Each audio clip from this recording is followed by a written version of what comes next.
திருவள்ளூர் மாவட்டம் திருவாலாங்காடு காவல் நிலைய எல்லையில சிறுவன் கடத்தப்பட்ட இந்த வழக்கில் ஏடிஜிபி ஜெயராம் கைது செய்யப்பட்டிருக்கக்கூடிய நிலையில அவர் மீதான துறை ரீதியான நடவடிக்கை மேற்கொள்வதற்கு காவல்துறை பல்வேறு நடவடிக்கைகளை மேற்கொண்டு வருவதால் குறிப்பாக அவரை இப்ப சஸ்பெண்ட் செய்வதற்கான பரிந்துரை காவல்துறையால் வழங்கப்பட்டிருக்கிறது என்ற தகவல் வெளியாகி இருக்கிறது.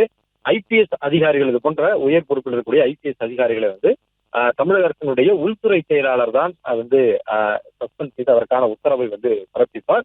அதற்கான பரிந்துரையை தமிழக டிஜிபி வழங்க வேண்டும். அதன்படி அது மட்டும் இல்லாமல் ஒரு அரசு அதிகாரி குற்ற வழக்குகள்ல கைது செய்யப்பட்டால் ஒரு 24 மணி நேரத்துல அவர்கள் சஸ்பெண்ட் நடவடிக்கை அவர்கள் மீது மேற்கொள்ள வேண்டும் என்ற விதிகளின்படி அவர் நேற்று மாலை கைது செய்யப்பட்டிருந்த நிலையில் அவர் சஸ்பெண்ட் செய்வதற்கான அந்த பரிந்துரையை டிஜிபி வழங்க அனுப்பி இருப்பதாகவும் அதன்படி தமிழக அரசு சார்பில் உள்துறை செயலாளர் அவரை அடுத்த கட்டமாக சஸ்பெண்ட் செய்து அதற்கான உத்தரவை பிறப்பிப்பார் என்றும் கூறப்படுகிறது.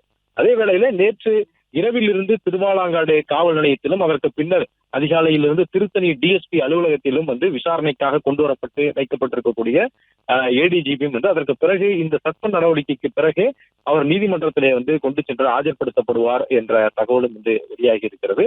அவர் ஐபிஎஸ் அதிகாரி என்ற ரீதியில அவர் மீதான அந்த துறை ரீதியான நடவடிக்கையை தமிழக அரசு தான் மேற்கொள்ளும். எனவே உள்துறை செயலாளர் ஒரு 10 மணிக்கு மேல் அந்த உத்தரவு வருவதற்கான வாய்ப்புகள் இருக்கிறது. அதற்கான சஸ்பெண்ட் உத்தரவை பிறப்பிப்பார் என்றும் அந்த உத்தரவு வந்த பிறகு இந்த விசாரணை ஒரு பக்கம் நடந்து கொண்டிருக்கக்கூடிய நிலையில ஏடிஜிபியிடம் விசாரணை நடத்தி அதற்குள் முழுமையான வாக்குமூலங்களை பெற்று இந்த ஆவணங்களை தயாரித்து அதன் அடிப்படையில் அவரை திருத்தணி நீதிமன்றத்திலே கொண்டு சென்று ஆஜர்படுத்துவதற்கு போலீசார் திட்டமிட்டிருக்கிறார்கள்.